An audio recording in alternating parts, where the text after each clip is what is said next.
Price the lord. ಯೇಸು ಕ್ರಿಸ್ತನ ಹೆಸರಿನಲ್ಲಿ ಜಯದ ವಾಕ್ಯ ಈ ಕಾರ್ಯಕ್ರಮಕ್ಕೆ ನಾನು ಸ್ವಾಗತಿಸ್ತಾ ಇದ್ದೇನೆ. ಬನ್ನಿ ಪ್ರಿಯರೇ, ನಾವು ಒಟ್ಟಾಗಿ ಈ ವೇಳೆಯಲ್ಲಿ ತಂದೆಯ ದೇವರನ್ನು ಆರಾಧಿಸುವ, ಆತನ ಮಹಿಮೆಪಡಿಸುವ.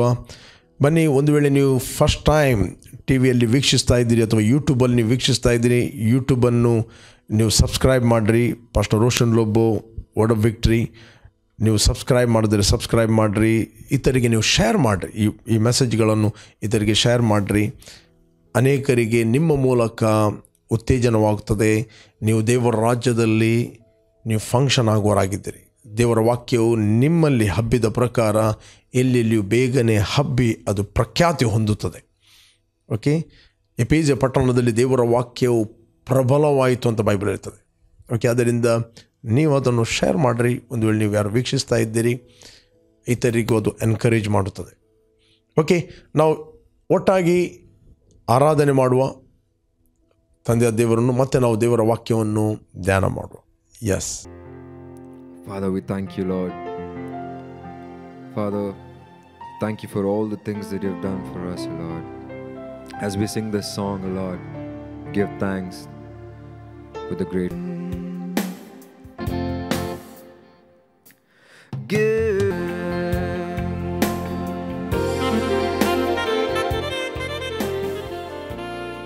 ದೇವರ ನಾಮಕ್ಕೆ ಸ್ತೋತ್ರವಾಗಲಿ. ಇವತ್ತು ನಾವು ಧ್ಯಾನಕ್ಕೆ ತೆಗೆದುಕೊಂಡಂಥ ದೇವರ ವಾಕ್ಯ ಕೀರ್ತನೆ 16ನೇ ಕೀರ್ತನೆ 16ನೇ ಅಧ್ಯಾಯ 11ನೇ ವಚನ. ಸಾಮ್ 16:11 ವರ್ಸ್. ನೀನು ನನಗೆ ಜೀವ ಮಾರ್ಗವನ್ನು ತಿಳಿಯಪಡಿಸುವಿ, ನಿನ್ನ ಸಮ್ಮುಖದಲ್ಲಿ ಪರಿಪೂರ್ಣ ಸಂತೋಷವಿದೆ, ನಿನ್ನ ಬಲಗೈಯಲ್ಲಿ ಶಾಶ್ವತ ಭಾಗ್ಯವಿದೆ. Glory to God. ಓಕೆ, ನೀನು ನನಗೆ ಜೀವ ಮಾರ್ಗವನ್ನು ತಿಳಿಯಪಡಿಸುವಿ. ಇಲ್ಲಿ ದಾವೀದನು ಇಲ್ಲಿ ಹೇಳ್ತಾನೆ, ನೀನು ನನಗೆ ಜೀವದ ಮಾರ್ಗವನ್ನು ತಿಳಿಯಪಡಿಸ್ತು. ಎರಡು ಮಾರ್ಗಗಳಿವೆ, ಒಂದು ಜೀವದ ಮಾರ್ಗ, ಮತ್ತೊಂದು ಮರಣದ ಮಾರ್ಗ. ಮನುಷ್ಯನಿಗೆ ಬಹಳ ಸುಲಭವಾಗಿ ತೋರುವಂಥ ಒಂದು ಮಾರ್ಗವಿದೆ ಅಂತೆ, ಅದು ಕಟ್ಟ ಕಡೆಗೆ ಮರಣ ಮಾರ್ಗ. ಮರಣ ಮಾರ್ಗ ಅಂತ ಹೇಳಿದರೆ ಸಮಸ್ಯೆಗಳು, ತೊಂದರೆಗಳು, ಪ್ರಾಬ್ಲಮ್ಗಳು, the way sub demons, sickness, pain, hurt, rejection, ಇದೆಲ್ಲ ಸಂಗತಿಗಳು ನಾವು ನೋಡ್ತೇವೆ. ಈ ಸ್ವಾಮಿ ಅದನ್ನು ಕ್ಲಿಯರ್ ಆಗಿ ಮಾತಾಡಿದ. ಕಳ್ಳನು ಬರ್ತಾನೆ ಕದಿಯಲು, ಕೊಲ್ಲಲು, ನಾಶ ಮಾಡಲು. ಮೂರೇ ಸಂಗತಿ. ಕಳ್ಳ ಎಂಬುವಂಥದ್ದು, ಅಥವಾ ಹೆಸರು ಸೈತಾನ್, ಅನ್ನೋದೊಂದು ಹೆಸರು ಕಳ್ಳ. ಅದು ಆತನ ಕ್ಯಾರೆಕ್ಟರ್ನು ತೋರಿಸ್ತದೆ. ಕಳ್ಳನಿಗೆ ಒಂದೇ ಗೊತ್ತಿರುವಂಥದ್ದು ಕದೀಲಿಕ್ಕೆ. ಕಳ್ಳನು ಬರ್ತಾನೆ ಕದಿಯಲು, ಎರಡನೇದು ಕೊಲ್ಲಲು, ಮೂರನೇದು ನಾಶ ಮಾಡಲು. ಮತ್ತು ಯಾವುದಕ್ಕೂ ಅವನು ಬರುವುದಿಲ್ಲ ಅಂತ ಯೇಸು ಹೇಳಿದ. ಸೈತಾನ ಏನೇ ಮಾಡುವುದಾದರೆ ನಿಮ್ಮ ಜೀವಿತದಲ್ಲಿ ಕದೀತಾನೆ, ಒಂದೇ ಕೊಲ್ತಾನೆ, ಇಲ್ಲಾದರೆ ನಾಶ ಮಾಡುತ್ತಾನೆ, ಮತ್ತು ಯಾವುದಕ್ಕೂ ಅವನು ಬರುವುದಿಲ್ಲ. ಯೇಸು ಹೇಳಿದ, ನಾನಾದರೆ ಅವುಗಳಿಗೆ ಜೀವ ಕೊಡಲು ಬಂದಿದ್ದೇನೆ, ಅದು ಸಮೃದ್ಧಿಯಾದ ಜೀವ. ಯೋಹಾನ ಸುವಾರ್ತೆಯಲ್ಲಿ 10ನೇ ಅಧ್ಯಾಯ 10ನೇ ವಚನ, ಅದು ಸಮೃದ್ಧಿಯಾದ ಜೀವ. I have come to give life. Life is abundant life. ಸಮೃದ್ಧಿಯಾದ ಜೀವವನ್ನು ಕೊಡಲು ನಾನು ಬಂದಿದ್ದೇನೆ. ಇಲ್ಲಿ ನಾವು ನೋಡ್ತೇವೆ, ದಾವೀದನು ಹೇಳುತ್ತಾನೆ, ನೀನು ನನಗೆ ಜೀವದ ಮಾರ್ಗವನ್ನು ತಿಳಿಯಪಡಿಸ್ತೆ. ದೇವರು ನಮಗೆ ಗಲಿಬಿಲಿಯ ಮಾರ್ಗವನ್ನು ತೋರಿಸ್ತಿಲ್ಲ, ಕನ್ಫ್ಯೂಷನ್ ಮಾರ್ಗವನ್ನು ತೋರಿಸ್ತಿಲ್ಲ, ರೋಗದ ಮಾರ್ಗ, ಕೊರತೆ, ಬಡತನದ ಮಾರ್ಗದಲ್ಲಿ ನಮ್ಮ ನಡೆಸ್ತಿಲ್ಲ. ದೇವರು ನಮಗೆ ಜೀವದ ಮಾರ್ಗ, ಸಮೃದ್ಧಿಯ ಮಾರ್ಗ, ವೃದ್ಧಿ ಮಾರ್ಗದಲ್ಲಿ ಆತ ನಡೆಸ್ತಾನೆ, ತಿಳಿಯಪಡಿಸ್ತಾನೆ. ಬೈಬಲ್ ಹೇಳ್ತದೆ, ಆತನು ಮೋಶೆಗೆ ತನ್ನ ಮಾರ್ಗವನ್ನು ತಿಳಿಯಪಡಿಸ್ತಾ, ಇಸ್ರಾಯೇಲಿಗೆ ತನ್ನ ಕೃತ್ಯಗಳನ್ನು ಪ್ರಕಟಿಸ್ತಾ ಅಂತ ಬೈಬಲ್ ಹೇಳ್ತದೆ. ಆತನು ಮೋಶೆಗೆ ತನ್ನ ಮಾರ್ಗವನ್ನು ಪ್ರಕಟಿಸ್ತಾ, ಇಸ್ರಾಯೇಲರಿಗೆ ಆತನು ತನ್ನ ಕೃತ್ಯಗಳನ್ನು ಪ್ರಕಟಿಸ್ತಾ. ಓಕೆ, ಇಲ್ಲಿ ನೋಡಲಿಕ್ಕೆ ಹೋದರೆ ನಮಗೆ ಸಿಗ್ತದೆ ಇನ್ನೊಂದು ಸಂಗತಿ. ಏನಂತ ಹೇಳಿದರೆ, ರೆಲ್ಮ್ ಆಫ್ ದ ಸ್ಪಿರಿಟಲ್ಲಿ ರೋಡ್ಗಳಿವೆ, ಮಾರ್ಗ ಇದೆ. ಇಲ್ಲಿ ಮಾತಾಡುವಂಥದ್ದು ಮಾರ್ಗ, ಇದು ನಿಮ್ಮ 66 ಹೈವೇ ಅಲ್ಲ. ಓಕೆ, ಬಾಂಬೆ ಮಂಗಳೂರು ಹೈವೇ ಬಗ್ಗೆ ಮಾತಾಡೋದಲ್ಲ. Spiritual road. Spiritual world is greater than natural world. ಆತ್ಮಿಕ ಲೋಕವು ಸ್ವಾಭಾವಿಕ ಲೋಕಕ್ಕಿಂತ ಅದು ದೊಡ್ಡದಾಗಿದೆ. ಇದು greater than the natural world. It's the greater, higher ಆಗಿದೆ. ನೀವು ಓದಿದರೆ ನಿಮಗೆ ಸಿಗ್ತದೆ, ಇಬ್ಬರು ವ್ಯಕ್ತಿಗಳ ಬಗ್ಗೆ ಎಲ್ಲ ಅರಸರಿಗೆ ಒಂದು ಸರ್ಟಿಫಿಕೇಟ್ ಕೊಡಲ್ಪಟ್ಟಿದೆ. ಯಾವ ವ್ಯಕ್ತಿ ಆತನು ದೇವರ ವಾಕ್ಯಕ್ಕೆ ಪ್ರಥಮ ಸ್ಥಾನ ಕೊಟ್ಟ ಈ ಅರಸನು ತನ್ನ ಪಿತೃ ಆದ ದಾವೀದನ ಮಾರ್ಗದಲ್ಲಿ ನಡೆದು ಯೆಹೋವನಿಗೆ ಮೆಚ್ಚುಗೆಯಾಗಿ ನಡೆದನು. ತನ್ನ ಪಿತೃ ಆದ ದಾವೀದನ ಮಾರ್ಗದಲ್ಲಿ ನಡೆದು ದೇವರಿಗೆ ಮೆಚ್ಚುಗೆಯಾಗಿ ನಡೆದನು. ದಾವೀದನ ಮಾರ್ಗ ಬೇರೆ ಯಾವುದಲ್ಲ, ದಾವೀದನ ಮಾರ್ಗ ಅದು ವಾಕ್ಯದ ಮಾರ್ಗ. ಓಕೆ, ದುಷ್ಟರ ಆಲೋಚನೆ ನಡೆಯದೆ ಪಾಪದ ಮಾರ್ಗದಲ್ಲಿ ನಿಂತುಕೊಳ್ಳದೆ ಧರ್ಮನಿಂದ ಕೂತುಕೊಳ್ಳದೆ ಯೆಹೋವನ ವಾಕ್ಯದಲ್ಲಿ ಆನಂದ ಪಡುವನಾಗಿ. ಅದರ ಅರ್ಥ ದೇವರ ವಾಕ್ಯಕ್ಕೆ ನೀನು ಪ್ರಥಮ ಸ್ಥಾನ ಕೊಡುವುದಂತ ಹೇಳಿದರೆ ನೀನು ಜೀವದ ಮಾರ್ಗದಲ್ಲಿ ನಡೆಯುತ್ತಿ. You will walk in the path of life. Okay, ಜೀವದ ಮಾರ್ಗದಲ್ಲಿ ನೀನು ನಡೆಯುತ್ತಿ. ಇವತ್ತು ಹೊಸ ಒಡಂಬಡಿಕೆಯಲ್ಲಿ ಇವತ್ತು ಕ್ರಿಸ್ತನ ಕೃಪೆಯಿಂದ ನೀವು ದೇವರ ಮಕ್ಕಳಾಗಿ ನೀವು ಹುಟ್ಟಿದ್ದೀರಿ. ಬೈಬಲ್ ಹೇಳ್ತೀವಿ, ನಾವು ನೋಡುವವರಾಗಿ ನಡೆಯುವವರಲ್ಲ, ನಾವು ನಂಬಿಕೆಯಲ್ಲಿ ನಡೆಯುವವರು. ನಂಬಿಕೆಯಲ್ಲಿ ಹೇಗೆ ನಡೆಯುವವರು? ದೇವರ ವಾಕ್ಯದ ಮೇಲೆ ನಾವು ನಂಬಿಕೆ ಇಟ್ಟು ನಡೆಯುವವರು. ಕ್ರಿಸ್ತನಲ್ಲಿ ನಾವು ಯಾರಾಗಿದ್ದೇವೆ, ನಮಗೇನು ಕೊಡಲ್ಪಟ್ಟಿದೆ, ನಾವು ಏನು ಮಾಡಲು ಶಕ್ತರು ಎಂದು ನಂಬುವವರಾಗಿ ನಾವು ನಡೆಯುವವರಾಗಿದ್ದೇವೆ. ನಾವು ಫೀಲಿಂಗಲ್ಲಿ ನಡೆಯುವವರಲ್ಲ, ಅನಿಸಿಕೆಯಲ್ಲಿ ನಡೆಯುವವರಲ್ಲ, ನಾವು ನಂಬಿಕೆಯಲ್ಲಿ ನಡೆಯುವವರು. ಓಕೆ, ನಮ್ಮ ಹೆಜ್ಜೆಗಳು ನಂಬಿಕೆಯ ಹೆಜ್ಜೆಗಳಾಗಿದೆ. ನಂಬಿಕೆಯ ಹೆಜ್ಜೆಗಳು ಅದು ದೃಢವಾಗಿರುತ್ತವೆ. ಯಾವುದರ ಮೇಲೆ ನಂಬಿಕೆ? ದೇವರ ವಾಕ್ಯದ ಮೇಲೆ ನಮ್ಮ ನಂಬಿಕೆ. ದಾವೀದನು ನಡೆದ ಮಾರ್ಗ ಯಾವುದಂತ ಹೇಳಿದ್ರೆ ಅದು ದೇವರ ವಾಕ್ಯದ ಮಾರ್ಗ. ಓಕೆ, ಈ ಅರಸನು ಬೈಬಲ್ ಒಂದು ಸರ್ಟಿಫಿಕೇಟ್ ಕೊಡಲ್ಪಟ್ಟಿದೆ. ಈತನು ತನ್ನ ಪಿತೃವಾದ ದಾವೀದನ ಮಾರ್ಗದಲ್ಲಿ ನಡೆದು ದೇವರಿಗೆ ಮೆಚ್ಚುಗೆಯಾಗಿ ನಡೆದನು. ಅದರ ಅರ್ಥ ದಾವೀದನ ವಿಷಯದಲ್ಲಿ ದೇವರು ಸಾಕ್ಷಿ ಕೊಡುತ್ತಾನೆ. ನಾವು ಓದಿ ನಮಗೆ ಸಿಗ್ತದೆ 13ನೇ ಅಧ್ಯಾಯ ಅಪೊಸ್ತಲ ಕೃತ್ಯದಲ್ಲಿ, ಇಷಯನ ಮಗನಾದ ದಾವೀದನು ನನಗೆ ಸಿಕ್ಕಿದನು, ಈತನು ನನಗೆ ಮೆಚ್ಚಿದವನು. ಇದೇ ಸತ್ಯವೇದದಲ್ಲಿ ಅಪೊಸ್ತಲ ಕೃತ್ಯ 13ನೇ ಅಧ್ಯಾಯ 22ನೇ ವಚನ ನಾನು ಓದ್ತೇನೆ.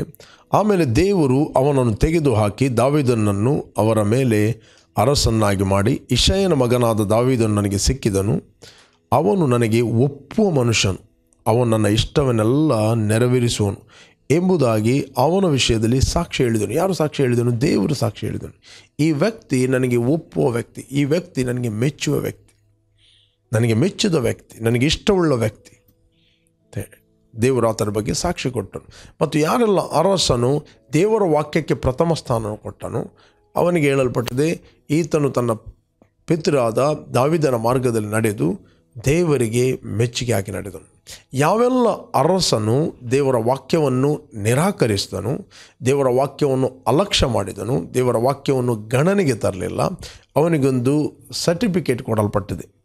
ಈತನು ಇಸ್ರಾಯೇಲ್ರನ್ನು ಪಾಪಕ್ಕೆ ಪ್ರೇರೇಪಿಸಿದ, ಇಸ್ರಾಯೇಲ್ರನ್ನು ಅವಿಧೇಯತ್ವಕ್ಕೆ ಪಾಪಕ್ಕೆ ಪ್ರೇರೇಪಿಸಿದಂಥ ನೇಬಾಟನ ಮಗನಾದ ಯಾರೊಬ್ಬಮನ ಮಾರ್ಗದಲ್ಲಿ ನಡೆದು, ಯಾರ ಮಾರ್ಗ? ಯಾರೊಬ್ಬಮನ ಮಾರ್ಗದಲ್ಲಿ ನಡೆದು ಯೆಹೋವನಿಗೆ ದ್ರೋಹಿಯಾಗಿ ನಡೆದನು ಅಂತ ಬೈಬಲ್ ಹೇಳ್ತದೆ. ದೇವರಿಗೆ ದ್ರೋಹಿಯಾಗಿ ನಡೆದನು. ಆತನು ಮಾತ್ರ ದೇವರಿಗೆ ದ್ರೋಹಿಯಾಗಿ ನಡೆದನಲ್ಲ, ಎಲ್ಲ ಇಸ್ರಾಯೇಲ್ ಜನರಿಗೆ ಆತನು ಪಾಪಕ್ಕೆ ಪ್ರೇರೇಪಿಸಿದ. ಒಬ್ಬ ಅರಸನು ಆತನು ಜನರಿಗೆ ದೇವರ ಮಾರ್ಗದಲ್ಲಿ ಪ್ರೇರೇಪಿಸಿ ನಡೆಸಬಹುದು ಅಥವಾ ದೇವರಿಗೆ ವಿರುದ್ಧವಾಗಿ ಪಾಪಕ್ಕೆ ಪ್ರೇರೇಪಿಸಬಹುದು. ಬಟ್ ಯಾವ ಅರಸನು ದೇವರ ವಾಕ್ಯಕ್ಕೆ ಪ್ರಥಮ ಸ್ಥಾನ ಕೊಟ್ಟ, ಆತನು ಜೀವದ ಮಾರ್ಗದಲ್ಲಿ ನಡೆದ. Praise God. ಮತ್ತು ಅವನಿಗೆ ದಾವೀದನ ಸರ್ಟಿಫಿಕೇಟ್ ಕೊಡಲ್ಪಟ್ಟಿತ್ತು. ಇಲ್ಲಿ 16ನೇ ಕೀರ್ತನೆ 16-11ನೇ ವಚನದಲ್ಲಿ ಹೇಳಿದೆ, ನೀನು ನನಗೆ ಜೀವದ ಮಾರ್ಗವನ್ನು ತಿಳಿಯಪಡಿಸುವೆ, ನಿನ್ನ ಸಮ್ಮುಖದಲ್ಲಿ ಪರಿಪೂರ್ಣವಾದ ಸಂತೋಷವಿದೆ. There is joy in your presence.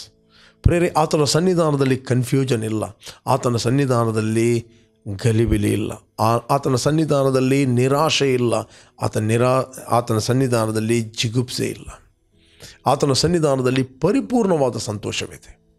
Bible ಹೇಳ್ತದೆ, ವಕ್ರ ಬುದ್ಧಿಯುಳ್ಳವನ ಮಾರ್ಗದಲ್ಲಿ ಮುಳ್ಳುಗಳು ಮತ್ತು ಕಲ್ಲುಗಳು ಇದ್ದೇ ಇರ್ತವೆ. ಅದರ ಅರ್ಥ ಸಮಸ್ಯೆಗಳು ಇದ್ದೇ ಇರ್ತವೆ. ಮುಳ್ಳು, ನಾನು ಮೊದಲು ಕೂಡ ಮಾತಾಡಿದ್ದೇನೆ, ಮುಳ್ಳು ಯಾವಾಗಲೂ ಇತರರಿಗೆ ಚುಚ್ಚುತ್ತದೆ. ಅವನ ಜೀವಿತವೇ ಇತರರಿಗೆ ಚುಚ್ಚುವಂಥ ಜೀವಿತ. ನೆಕ್ಸ್ಟ್ ಆತನ ಫ್ಯೂಚರೇ ಇತರರಿಂದ ಚುಚ್ಚಿಸಲ್ಪಡುವಂಥ ಜೀವಿತ. ಆತನು ಅನೇಕರಿಗೆ ಎಡವಿ ಬೀಳಲಿಕ್ಕೆ ಕಲ್ಲು ಹಾಕಿದ್ದಾನೆ, ಅನೇಕರು ಬೀಳಲಿಕ್ಕೆ ಪ್ರೇರೇಪಿಸಿದ್ದಾನೆ. ಅವನ ಮಾರ್ಗದಲ್ಲಿ ಕೂಡ ಅನೇಕ ಸತಿ ಬೀಳುವಂಥ ಸಂಗತಿಗಳು ಬರ್ತವೆ. ಅವನ ಎಡವಿ ಬೀಳ್ತಾನೆ, ಕಲ್ಲಿಗೆ ಎಡವಿ ಬೀಳುತ್ತಾನೆ. ಅವನ ಜೀವಿತದಲ್ಲಿ ಪ್ರೀತಿ ಇರುವುದಿಲ್ಲ. No joy, no love, no peace. ಅದಕ್ಕೆ ಬೈಬಲ್ ಹೇಳುತ್ತದೆ, ಬೆಳಕಿನಲ್ಲಿದ್ದೇನೆಂತ ಹೇಳಿಕೊಂಡು ತನ್ನ ಸಹೋದರನನ್ನು ದ್ವೇಷಿಸುವವನು ಇದುವರೆಗೆ ಅವನು ಕತ್ತಲೆಯಲ್ಲಿದ್ದಾನೆ. ಕತ್ತಲೆಯು ಅವನ ಕಣ್ಣುಗಳನ್ನು ಕುರುಡು ಮಾಡಿದ್ದರಿಂದ ಅವನು ಎಲ್ಲಿ ಹೋಗುತ್ತಾನೋ ಅವನಿಗೆ ಗೊತ್ತಾಗುವುದಿಲ್ಲ. ಅವನು ಎಡವಿ ಬೀಳುತ್ತಾನಂತ ಬೈಬಲ್ ಹೇಳ್ತದೆ. ಆತನು ಎಡವಿ ಬೀಳುತ್ತಾನೆ. ಯಾಕೆ ಎಡವಿ ಬೀಳುತ್ತಾನೆ? ಆತನ ಮಾರ್ಗದಲ್ಲಿ ಮುಳ್ಳುಗಳು ಮತ್ತು ಕಲ್ಲುಗಳು ಇದ್ದೇ ಇರುತ್ತವೆ. ಸಮಸ್ಯೆಗಳು, ಪ್ರಾಬ್ಲಮ್ಗಳು ಅವನ ಜೀವಿತದಲ್ಲಿ ಇದ್ದೇ ಇರುತ್ತವೆ. ಪ್ರಿಯರೇ, ಒಂದೇ ಒಂದು ಮಾರ್ಗ ನಾವು ನಡೆಯುವಂಥದ್ದು, ಅದು ಪ್ರೀತಿಯ ಮಾರ್ಗ. ಯಾವ ವ್ಯಕ್ತಿ ಕ್ರಿಸ್ತನಲ್ಲಿ ಪ್ರೀತಿಯ ಮಾರ್ಗದಲ್ಲಿ ನಡೆಯುತ್ತಾನೆ, ಆತನು ಜಯದಲ್ಲಿ ನಡೆಯುತ್ತಾನೆ, ಆತನು ಆತ್ಮದಲ್ಲಿ ನಡೆಯುತ್ತಾನೆ, ಆತನು ವಾಕ್ಯದಲ್ಲಿ ನಡೆಯುತ್ತಾನೆ, ಆತನು ನಂಬಿಕೆಯಲ್ಲಿ ನಡೆಯುತ್ತಾನೆ, ಆತನು ಸಮಾಧಾನದಲ್ಲಿ ನಡೆಯುತ್ತಾನೆ. ಯಾಕಂದರೆ ನಾವು ಬೋರ್ನ್ ಅಗೇನ್ ಆದದ್ದು, ನಾವು ಹೊಸದಾಗಿ ಹುಟ್ಟಿದ್ದು ಶರೀರದಲ್ಲಿ ಅಲ್ಲ, ನಾವು ಹೊಸದಾಗಿ ಹುಟ್ಟಿದ್ದು ಆತ್ಮದಲ್ಲಿ. ರಿಯಲ್ ಪರ್ಸನ್, ರಿಯಲ್ ವ್ಯಕ್ತಿ ಶರೀರ ಅಲ್ಲ. ಶರೀರ ಎಂಬುದು ನಮ್ಮ ಮನೆ. ರಿಯಲ್ ವ್ಯಕ್ತಿ ಈ ಶರೀರದ ಒಳಗೆ ಅಡಗಿಕೊಂಡಿರುವ ಹಿಡನ್ ಮ್ಯಾನ್ ಅಂತ ಹೇಳ್ತಾರೆ. ಈ ಶರೀರದ ಒಳಗೆ ಮರೆಯಾಗಿರುವ ವ್ಯಕ್ತಿ, ಆತನೇ ನೂತನ ಸೃಷ್ಟಿಯಾಗಿದ್ದಾನೆ. ಓಕೆ, ಆತನೇ ಪ್ರೀತಿ ಸ್ವರೂಪಿಯಾಗಿದ್ದಾನೆ. ಅದಕ್ಕೋಸ್ಕರ ನಮ್ಮ ಇಂದ್ರಿಯಗಳ ಜ್ಞಾನವನ್ನು ನಿರಾಕರಿಸಿ ನಂಬಿಕೆಯಲ್ಲಿ ನಡೆಯುವಂಥದ್ದೇ ಜಯ. ಮತ್ತು ಆತನ ಸನ್ನಿಧಿಯನ್ನು ಎಕ್ನಾಲಜ್ ಮಾಡಿ ಆತನನ್ನು ಆರಾಧಿಸುವಂಥದ್ದು, ಸ್ತುತಿಸುವಂಥದ್ದೇ ಅದು ಸಂತೋಷ. ಅದಕ್ಕೆ ಪೌಲನು ಹೇಳ್ತಾನೆ, ಕರ್ತನಲ್ಲಿ ಸಂತೋಷ ಪಡ್ರಿ. ತಿರುಗಿ ನಿಮಗೆ ಹೇಳ್ತೇನೆ, ಯಾವಾಗಲೂ ಸಂತೋಷ ಪಡ್ರಿ. ಯಾವಾಗಲೂ ಕರ್ತನಲ್ಲಿ ಸಂತೋಷ ಪಡ್ರಿ. ತಿರುಗಿ ನಿಮಗೆ ಹೇಳ್ತೇನೆ, ಸಂತೋಷ ಪಡ್ರಿ. ಫಿಲಿಪಿಯನ್ಸ್ 4:4 ಫಿಲಿಪಿಯರಿಗೆ ಬರೆದ 4ನೇ ಅಧ್ಯಾಯ 4ನೇ ವಚನದಲ್ಲಿ ಹೇಳ್ತದೆ, ಯಾವಾಗಲೂ ಸಂತೋಷ ಪಡ್ರಿ. ಪ್ರೇರೆ, ನೀವು ದಿನಾಲು ವಾಕ್ಯವನ್ನು ಕೇಳ್ತಾ ಇದ್ದೀರಿ. ದಿನಾಲು ನೀವು ವಾಕ್ಯವನ್ನು ಯಾಕೆ ಕೇಳೋದು? ನಿಮಗೆ ಸ್ಕ್ರಿಪ್ಚರ್ ನಾಲೆಜ್ ತುಂಬ ಇರ್ಬೋದು. ವಾಕ್ಯ ಕೇಳುವಾಗ ಸ್ಕ್ರಿಪ್ಚರ್ಗಳು ನೆನಪು ಬರ್ಬೋದು. ಬಟ್ ಎವ್ರಿ ಡೇ ನೀವು ಫ್ರೆಶ್ ಆಗಿ ಕೇಳುತ್ತಿರುವಾಗ ಆ ವಾಕ್ಯಗಳು ನಿಮ್ಮಲ್ಲಿ ಮಾತಾಡುತ್ತವೆ. ಆ ವಾಕ್ಯಗಳು ನಿಮಗೆ ರಿಫ್ರೆಶ್ಮೆಂಟ್ ತರುತ್ತದೆ. ಆ ವಾಕ್ಯಗಳು ನಿಮ್ಮನ್ನು ಆತ್ಮಿಕವಾಗಿ ಎಬ್ಬಿಸ್ತದೆ. ಆ ವಾಕ್ಯಗಳು ನಿಮ್ಮ ಆತ್ಮದಲ್ಲಿ ನೀವು ಬದುಕುವಂತೆ ಮಾಡುತ್ತದೆ. ಆ ವಾಕ್ಯಗಳು ನೀವು ಯಾವಾಗಲೂ ದೇವರ ಸನ್ನಿಧಾನದಲ್ಲಿ ಪ್ರಕಾಶಿಸುವಂತೆ ಮಾಡುತ್ತದೆ. ಅದಕ್ಕೋಸ್ಕರ ಎವ್ರಿ ಡೇ ನೀವು ವಾಕ್ಯವನ್ನು ಕೇಳಿ ಧ್ಯಾನ ಮಾಡುವಂಥದ್ದು ಬಹಳ ಪ್ರಾಮುಖ್ಯ. ನೀವು ಕೆಲಸಕ್ಕೆ ಹೋಗುವ ಮುಂಚೆ ಅಥವಾ ಯಾವುದೇ ಒಂದು ಕಾರ್ಯಕ್ಕೆ ಹೋಗುವ ಮುಂಚೆ ಮೊದಲು ದೇವರ ಸನ್ನಿಧಾನದಲ್ಲಿ ಅಟ್ಲೀಸ್ಟ್ 1 hour ಆದರೂ, 1 ಗಂಟೆ ಆದರೂ ಸಮಯ ಕಳೆಯಿರಿ. ಆಗ ದೇವರು ನಿಮಗೆ ಆಲೋಚನೆ ಕೊಡ್ತಾನೆ, ಡೈರೆಕ್ಷನ್ ಕೊಡ್ತಾನೆ. ನೀವು ರೈಟ್ ಆದ ವ್ಯಕ್ತಿಗೆ ಹೋಗಿ ಮೀಟ್ ಆಗ್ತೀರಿ, ರೈಟ್ ಆದ ಪರ್ಪಸ್ಸಿಗೆ ಹೋಗಿ ನೀವು ರೀಚ್ ಆಗ್ತೀರಿ, ನೀವು ತಲುಪುತ್ತೀರಿ. ಮತ್ತು ಆ ದಿನದಲ್ಲಿ ಸರಿಯಾದ ವ್ಯಕ್ತಿಗಳು ಸರಿಯಾದ ಉದ್ದೇಶಕ್ಕೆ ನಿಮಗೆ ಸಂಧಿಸಲ್ಪಡುತ್ತಾರೆ. ನೀವು ಆ ದಿವಸ ನಿರಾಶೆಗೊಳ್ಳುವುದಿಲ್ಲ. ಬೆಳಿಗ್ಗೆ ಎದ್ದುಕೊಂಡು ವೈಯಕ್ತಿಕವಾಗಿ ಪ್ರಾರ್ಥನೆ ಮಾಡುವಂಥ ರೂಢಿಯನ್ನು ಮಾಡಿರಿ. ವೈಯಕ್ತಿಕವಾಗಿ ದೇವರ ವಾಕ್ಯವನ್ನು ಓದುವಂಥ ರೂಢಿ ಮತ್ತು ಅಭ್ಯಾಸವನ್ನಾಗಿ ಮಾಡಿರಿ. ವೈಯಕ್ತಿಕವಾಗಿ ಹೇಗೆ ನೀವು ಎವ್ರಿ ಡೇ ಪ್ರತಿದಿನ ಬ್ರೇಕ್ಫಾಸ್ಟ್, ಲಂಚ್, ಮಧ್ಯಾಹ್ನದ ಊಟ, ಸಂಜೆ ಡಿನ್ನರ್, ಹೇಗೆ ಮಧ್ಯ ಮಧ್ಯದಲ್ಲಿ ಸ್ವಲ್ಪ ಏನಾದರೂ ತಿನ್ನುತ್ತೀರಿ, ಹೇಗೆ ನಿಮ್ಮ ಶರೀರಕ್ಕೆ ತಿನ್ನುತ್ತೀರಿ, ನಿಮ್ಮ ಶರೀರದ ನ್ಯೂಟ್ರಿಷನ್ಗೋಸ್ಕರ, ಅದೇ ರೀತಿ ನಿಮ್ಮ ಆತ್ಮಕ್ಕೆ ದೇವರ ವಾಕ್ಯವನ್ನು ಉಣಿಸಿರಿ. ಆಗ ನಿಮ್ಮ ಆತ್ಮಿಕ ಜೀವಿತ ಹೆಲ್ತಿ ಮತ್ತು ಸ್ಟ್ರಾಂಗ್ ಆಗಿರುತ್ತದೆ. ಓಕೆ, ನಿಮ್ಮ ಪ್ರತಿಯೊಂದು ಆತ್ಮಿಕ ಅಂಗಗಳು ಪ್ರಜ್ವಲಿಸ್ತದೆ. ಪ್ರೀತಿ, ಸಮಾಧಾನ, ಸಂತೋಷ, ಶಮೆದಮೆ, ತಾಳ್ಮೆ ಇದೆಲ್ಲ ಪ್ರಜ್ವಲಿಸ್ತದೆ. ಓಕೆ, ನಿಮ್ಮ ಆತ್ಮಿಕ ಮನುಷ್ಯ ಬಲಹೀನ ಅಂತ ಹೇಳಿದರೆ ನಿಮ್ಮ ಶರೀರಕ್ಕೆ ಬಲ ಸಾಕಾಗುವುದಿಲ್ಲ. ಅದಕ್ಕೆ ಸ್ವಾಮಿ ಹೇಳಿದ, 1 ಗಳಿಗೆ ಆದರೂ ಶೋಧನೆಗೆ ಒಳಗಾಗದಂತೆ ಎಚ್ಚರವಾಗಿದ್ದು ಪ್ರಾರ್ಥನೆ ಮಾಡಿರಿ. ಮನಸ್ಸು ಸಿದ್ಧವಾಗಿದೆ, ದೇಹಕ್ಕೆ ಬಲ ಸಾಲದು. ಇಂಗ್ಲೀಷ್ನಲ್ಲಿದೆ, spirit is willing, flesh is weak. ನಿಮ್ಮ ಆತ್ಮಕ್ಕೆ ಮನಸ್ಸಿದೆ, ಬಟ್ ಶರೀರ ಏನು ಮಾಡೋದಿಲ್ಲ, ಕೋಆಪ್ರೇಟ್ ಮಾಡೋದಿಲ್ಲ, ಸಾಥ್ ಕೊಡೋದಿಲ್ಲ. ಓಕೆ, ಶರೀರ ನಿಮ್ಮನ್ನು ಮಲಗಿಸ್ತದೆ. ಬೆಳಿಗ್ಗೆ ಬೇಗ ಎದ್ದುಕೊಂಡು ಪ್ರಾರ್ಥನೆ ಮಾಡುವಂಥದ್ದು, ಬೈಬಲ್ ಓದುವಂಥದ್ದು, ಅದು ನಿಮ್ಮ ತೀರ್ಮಾನ. ಪ್ರಾರ್ಥನೆ ಮಾಡಿ ದೇವರ ಸನ್ನಿಧಾನದಲ್ಲಿ ದೇವರ ವಾಕ್ಯವನ್ನು ಮೆಡಿಟೇಟ್ ಮಾಡುವಂಥ ನಿಮ್ಮ ತೀರ್ಮಾನ.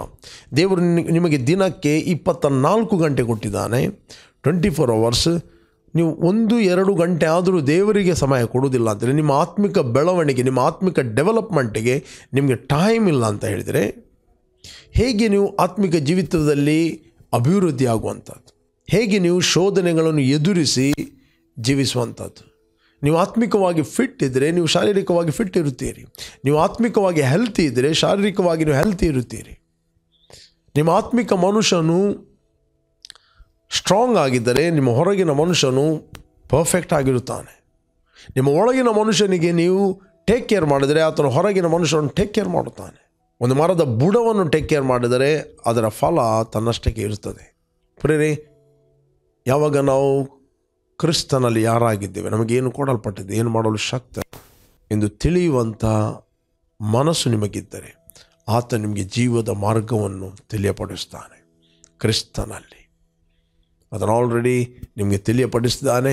ನಿಮ್ಮ ಮನೋನೇತ್ರಗಳನ್ನು ಹೆಚ್ಚಾಗಿ ಆತನ ಬೆಳಗಿಸ್ತಾನೆ ಮತ್ತು ಆತನ ಸನ್ನಿಧಾನದಲ್ಲಿ ನೀವು ಸಂತೋಷವನ್ನು ಅನುಭವಿಸ್ತೀರಿ. ಅದಕ್ಕೋಸ್ಕರ ಬೈಬಲ್ ಆತನ ಸನ್ನಿಧಿಯಲ್ಲಿ ಹಾಫ್ ಸಂತೋಷ ಇದೆ ಅಂತ ಹೇಳಲಿಲ್ಲ, ಸ್ವಲ್ಪ ಸಂತೋಷ ಇದೆ ಅಂತ ಹೇಳಲಿಲ್ಲ, ವಾರಕ್ಕೊಮ್ಮೆ ಸಂತೋಷ ಇರುತ್ತೆ ಅಂತ ಹೇಳಲಿಲ್ಲ. ಆತನ ಸನ್ನಿಧಿಯಲ್ಲಿ ಪರಿಪೂರ್ಣವಾದ ಸಂತೋಷ the full joy. You are in his presence. ನೀವು ಆತನ ಸನ್ನಿಧಿಯಲ್ಲಿದ್ದೀರಿ, ನಿಮ್ಮಲ್ಲಿ ಪರಿಪೂರ್ಣವಾದ ಸಂತೋಷ ಕ್ರಿಸ್ತನಲ್ಲಿ ಇದೆ. We have a full joy, not a half joy. ನಮ್ಮಲ್ಲಿ ಅರ್ಧಂಬರ್ಧ ಸಂತೋಷ ಇಲ್ಲ, ನಮ್ಮಲ್ಲಿ ಪರಿಪೂರ್ಣವಾದ ಸಂತೋಷವನ್ನು ದೇವರು ಕ್ರಿಸ್ತನಲ್ಲಿ ನಮ್ಮ ಒಳಗೆ ವರ್ಗಾವಣೆ ಮಾಡಿದ್ದಾನೆ. ಪ್ರಿಯ, ನಾನು ನಿಮಗೆ ಎನ್ಕರೇಜ್ ಮಾಡುತ್ತೇನೆ, ಆತನ ಬಲಗೈಯಲ್ಲಿ ಶಾಶ್ವತವಾದ ಭಾಗ್ಯವಿದೆ. ಇವತ್ತು ಕ್ರಿಸ್ತನಲ್ಲಿರುವ ನಮ್ಮನ್ನು ಆತನು ಎಬ್ಬಿಸಿ ಆತನ ಬಲಗಡೆಯಲ್ಲಿ ನಮ್ಮನ್ನು ಆಸನಾರೂಢನಾಗಿರುವಂತೆ ಮಾಡಿದ್ದಾನೆ. ಬಲಗೈ ಅಂತ ಹೇಳಿದರೆ, ನೀವು ಒಬ್ಬ ವ್ಯಕ್ತಿ ಹೇಳ್ತೇನೆ, he is my right hand. Right hand ಅಂದರೆ ಆತನಿಗೆ ನನ್ನ ಫುಲ್ ಪೊಸಿಷನ್ ಕೊಟ್ಟಿದ್ದೇನೆ ನಾನು. Is my right hand. Right. ಇವತ್ತು ಆ ಪ್ಲೇಸ್ ಎಂಬುವಂಥದ್ದು, the place of honour, place of authority. ಆ ಪ್ಲೇಸ್ ಅಂತ ಹೇಳಿದ್ರೆ ಅದು ಸನ್ಮಾನದ ಸ್ಥಳ, ಅದು ಕ್ರಿಸ್ತನಲ್ಲಿ, ಅದು ಅಧಿಕಾರದ ಸ್ಥಳ, ಅದು ಮಹಿಮೆಯ ಸ್ಥಳ, ಪ್ರಭಾವದ ಸ್ಥಳ, ಹಕ್ಕಿನ ಸ್ಥಳ, ದೊರೆತನದ ಸ್ಥಳ. ಅಂಥ ಒಂದು ಸ್ಥಳದಲ್ಲಿ ದೇವರು ನಿಮ್ಮನ್ನು ಮತ್ತು ನನ್ನನ್ನು ಇಟ್ಟಿದ್ದಾನೆ. ನಾನು ನಿಮಗೆ ಎನ್ಕರೇಜ್ ಮಾಡ್ತೇನೆ, ನೀವೆಲ್ಲಿಂದ ವೀಕ್ಷಿಸ್ತಾ ಇದ್ದೀರಿ, ಇಷ್ಟರವರೆಗೆ ನೀವು ಯೇಸುವನ್ನು ರಕ್ಷಕನು ಒಡೆಯನೆಂದು ನೀವು ಅಂಗೀಕಾರ ಮಾಡದಿದ್ದರೆ ಇದು ತಕ್ಕ ಸಮಯವಾಗಿದೆ. ನಿಮ್ಮ ಹೃದಯದಲ್ಲಿ ಯೇಸುವನ್ನು ಕರೆಯಿರಿ. ಆತನು ನಿಮ್ಮ ಒಳಗೆ ವಾಸ ಮಾಡುತ್ತಾನೆ. ಆತನು ನಿಮ್ಮ ಒಳಗೆ ಸಮಾಧಾನ ತರುತ್ತಾನೆ. ಒಂದು ವೇಳೆ ನೀನು ನಿರಾಶೆಯಲ್ಲಿದ್ದೀಯಾ, ದುಃಖದಲ್ಲಿದ್ದೀಯಾ, ಚಿಂತೆಯಲ್ಲಿದ್ದೀಯಾ, ನೋವಿನಲ್ಲಿದ್ದೀಯಾ, ಬಾಧೆಯಲ್ಲಿದ್ದೀಯಾ, ಫರ್ಗೆಟ್ ಅಬೌಟ್ ಎವ್ರಿಥಿಂಗ್. ಎಲ್ಲವನ್ನು ಮರೆತು ಬಿಡು. ಕರ್ತನು ನಿನ್ನ ಜೊತೆಯಲ್ಲಿದ್ದಾನೆ. ನಿನ್ನನ್ನು ಆತನು ಸಂತೈಸ್ತಾನೆ, ನಿನ್ನನ್ನು ಆತನು ಆಧರಿಸ್ತಾನೆ, ನಿನ್ನನ್ನು ಆತನು ಕಟ್ಟುತ್ತಾನೆ. ನೀನೇನೆಲ್ಲ ಕಳಕೊಂಡಿದೆಯೋ ಆತನು ಪುನರ್ಸ್ಥಾಪಿಸಲು ಶಕ್ತನು. ನಿನ್ನ ದುಃಖವು ಹೋಗಿ ಆತನು ಆನಂದವನ್ನುಂಟು ಮಾಡುತ್ತಾನೆ. ನಿನಗೆ ಎಲ್ಲಿ ಅವಮಾನವಾಗಿದೆ ಅಲ್ಲಿ ಆತನು ನಿನಗೆ ಸನ್ಮಾನವನ್ನು ತರುತ್ತಾನೆ. ಬೈಬಲ್ ಹೇಳ್ತದೆ, ಬೂದಿಗೆ ಬದಲಾಗಿ ಶಿರೋಭೂಷಣ ಅಂತ ಹೇಳ್ತದೆ. ಎಲ್ಲಿ ನಿನಗೆ ಅವಮಾನ ಆಗಿದೆ, ಎಲ್ಲಿ ನಿನಗೆ ನಷ್ಟ ಆಗಿದೆ, ಎಲ್ಲಿ ನಿನಗೆ ನೋವಾಗಿದೆ, ವಾಟ್ ಎವರ್ ಯು ಲಾಸ್ಟ್, ಅದನ್ನೆಲ್ಲವನ್ನು ನಿನಗೆ ಪುನರ್ಸ್ಥಾಪಿಸಲು ಶಕ್ತನಾಗಿದ್ದಾನೆ. He loves you so much. ಪ್ರೇರೆ, ಇಷ್ಟವರೆಗೆ ನೀನು ಯೇಸುವನ್ನು ಅಂಗೀಕಾರ ಮಾಡಲಿಲ್ಲ, ಇದು ತಕ್ಕ ಸಮಯ. ನಿಮ್ಮ ಹೃದಯದಲ್ಲಿ ಆತನು ಕರೆಯಿರಿ. ನಾನು ನಿಮಗೋಸ್ಕರ ಪ್ರಾರ್ಥನೆ ಮಾಡ್ತೇನೆ. ಭೂಮಿ ಆಕಾಶಗಳನ್ನು ಉಂಟು ಮಾಡಿದ ಸರ್ವಶಕ್ತನಾದ ನನ್ನ ತಂದೆ, ಯೇಸುವಿನ ನಾಮದಲ್ಲಿ ನಾವು ನಿನ್ನ ಸನ್ನಿಧಿಯಲ್ಲಿದ್ದೇವೆ. ಯೇಸುವೆ, ನೀನು ಸುರಿಸಿದ ರಕ್ತದ ಮೂಲಕ ನಮ್ಮ ಅಪರಾಧಗಳು ಪರಿಹಾರವಾಗಿ ನಮಗೆ ಬಿಡುಗಡೆ ಆಯಿತು. ನೀನೇ ನಮ್ಮ ರಕ್ಷಕನು, ಒಡೆಯನೆಂದು ನಮ್ಮ ಹೃದಯದಲ್ಲಿ ನಾವು ಅಂಗೀಕರಿಸ್ತೇವೆ ಮತ್ತು ಬಾಯಿಂದ ಅರಿಕೆ ಮಾಡುತ್ತೇವೆ. ಯೇಸುವೆ ನಮ್ಮ ಕರ್ತನೆಂದು ನಾವು ನಂಬುತ್ತೇವೆ. ನಮಗೆ ಬಿಡುಗಡೆ ಕ್ರಿಸ್ತನಲ್ಲಿ ಆಯಿತು. ತಂದೆ, ಇವತ್ತು ವಾಕ್ಯದ ಮೂಲಕ ನೀನು ಮಾತಾಡಿದಿ. ನೀನು ನಮಗೆ ಜೀವದ ಮಾರ್ಗವನ್ನು ತಿಳಿಯಪಡಿಸ್ತಿ, ವೃದ್ಧಿ ಮಾರ್ಗವನ್ನು ತಿಳಿಯಪಡಿಸ್ತಿ, ಆರೋಗ್ಯದ ಮಾರ್ಗವನ್ನು ತಿಳಿಯಪಡಿಸ್ತಿ. ನಿನ್ನ ಸನ್ನಿಧಿಯಲ್ಲಿ ಪರಿಪೂರ್ಣವಾದ ಸಂತೋಷ ಇದೆ. ಇವತ್ತು ನಾವು ಕ್ರಿಸ್ತನಲ್ಲಿ ನಿನ್ನ ಸನ್ನಿಧಿಯಲ್ಲಿ ಇರುವಂಥ ಸೌಭಾಗ್ಯವನ್ನು ನಮಗೆ ಕೊಟ್ಟಿದ್ದಿ. ನಿನ್ನ ಬಲಗೈಯಲ್ಲಿ ಶಾಶ್ವತವಾದ ಭಾಗ್ಯ ಇದೆ. Thank you lord. ತಂದೆ, ಕ್ರಿಸ್ತನಲ್ಲಿ ನಮಗೆ ಆ ಸ್ಥಾನವನ್ನು ನೀನು ಕೊಟ್ಟಿದ್ದಿ. ಅದಕ್ಕೋಸ್ಕರ ಸ್ತೋತ್ರವನ್ನು ಸಲ್ಲಿಸ್ತೇವೆ ಯೇಸು ನಾಮದಲ್ಲಿ ತಂದೆ.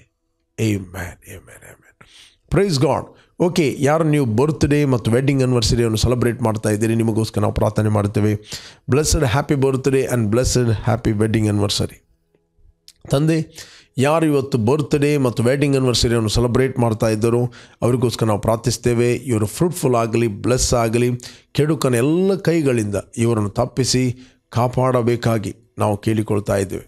ಹೊಸ ವರ್ಷವನ್ನು, ಹೊಸ ದಿನವನ್ನು ಇವರು ಕೊಟ್ಟಿದ್ದು, ಹೊಸ ಕೃಪೆಯಲ್ಲಿ ಇವರನ್ನು ನಡೆಸ್ತಿ. ಯಾರು ಮದುವೆಯ ದಿನವನ್ನು ಸೆಲೆಬ್ರೇಟ್ ಮಾಡ್ತಾ ಇದ್ದರು, ಇವರ ಮಧ್ಯದಲ್ಲಿ ಅನ್ಯೋನ್ಯತೆ, ಪ್ರೀತಿ, ಸಂತೋಷ, ಸಮಾಧಾನ ಯಾವಾಗಲೂ ಇರಲಿ ಯೇಸು ನಾಮದಲ್ಲಿ ತಂದೆ. Amen, amen, amen. Praise God. ಪ್ರಿಯರೇ, ಜಯದ ವಾಕ್ಯ ಈ ಕಾರ್ಯಕ್ರಮವನ್ನು ಪ್ರತಿದಿನ ಬೆಳಿಗ್ಗೆ ಬಿಗ್ ಜೆ ಟಿವಿಯಲ್ಲಿ 7 ಗಂಟೆಯಿಂದ 7:30ಕ್ಕೆ ನೀವು ವೀಕ್ಷಿಸ್ಬೋದು. 7:30ರಿಂದ 8 ಗಂಟೆ ಇದೇ ಕಾರ್ಯಕ್ರಮವನ್ನು ರಿಪೀಟ್ ಆಗಿ ಜಯದ ವಾಕ್ಯ ನೀವು ನಮ್ಮ ಯೂಟ್ಯೂಬ್ ಚಾನಲ್ ವೀಕ್ಷಿಸ್ಬೋದು. ನಮ್ಮ YouTube channel word of victory, pastor Roshan Lobo. ಅದೇ ರೀತಿ ಸಂಜೆ ಫೇಸ್ಬುಕ್ ಮತ್ತು ಯೂಟ್ಯೂಬಲ್ಲಿ ಲೈವ್ ಆಗಿ ನಾವು ಪ್ರಾರ್ಥನೆಗೆ ಸೇರ್ತೇವೆ. ಬನ್ನಿ, ವರ್ಡ್ ಆಫ್ ವಿಕ್ಟ್ರಿ ನಮ್ಮೊಟ್ಟಿಗೆ ಜಾಯ್ನ್ ಆಗಿರಿ. ನಾವು ಒಟ್ಟಾಗಿ ಆರಾಧನೆ ಮಾಡುವ, ಪ್ರಾರ್ಥನೆ ಮಾಡುವ. ಅದೇ ರೀತಿ ವೆಬ್ಸೈಟ್ ಇದೆ wordofvictory.in ಅಂತ. ಅದರಲ್ಲಿ ಸ್ಪೀಕ್ ಲೈಫ್ ಅಂತ ನೀವು ಕ್ಲಿಕ್ ಮಾಡಿದರೆ ನಿಮಗೆ 4 ಭಾಷೆಯಲ್ಲಿ ಅರಿಕೆ ಸಿಗ್ತದೆ: ಕನ್ನಡ, ಇಂಗ್ಲೀಷ್, ಹಿಂದಿ, ಕೊಂಕಣಿ. ಓಕೆ, ಜಯದ ವಾಕ್ಯ ಕಾರ್ಯಕ್ರಮವನ್ನು ಪ್ರತಿದಿನ ಬೆಳಿಗ್ಗೆ ಬಿಗ್ ಜೆ ಟಿವಿಯಲ್ಲಿ ನೀವು ವೀಕ್ಷಿಸಿರಿ. You are bless. ಆಮೆನ್.